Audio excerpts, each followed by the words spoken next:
Mas marami pang bansa ang nagpahayag ng interes na mamuhunan sa Pilipinas, kabilang na ang Australia na inaasahang makakatulong sa ating ekonomiya.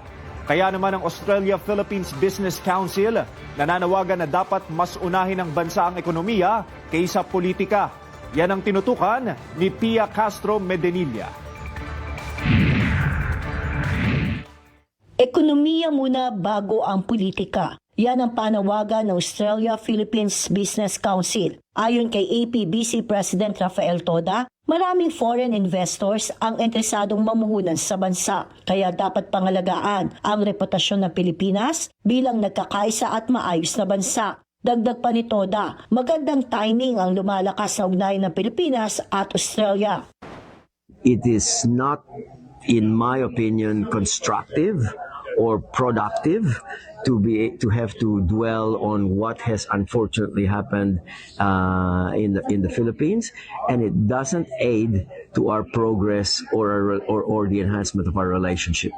Bukod sa infrastructure, tourism at mining, pursigido din ang ilang Australian companies sa sektor ng agrikultura, maliban sa pagsusulong sa food security. Ang mga makabagong teknolohiya sa pagsasaka ang tutugon sa bumababang agriculture workforce natin. Sa datos ng Department of Agriculture, 57 years old na ang average age ng mga magsasaka. Ibig sabihin, maituturing aging population na ang mga farmer. Solusyon ng DA ang pagsulong ng smart farming. Incentivizing the next generation. There's a little bit of a dent in the new next generation in terms of farming.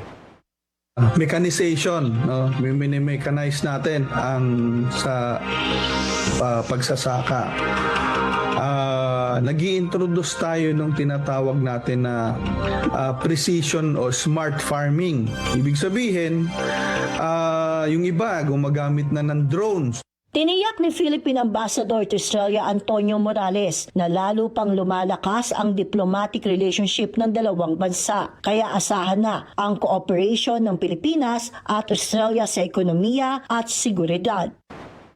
The Australian government has always been open to working with us, whether in international fora or bilaterally in terms of development assistance.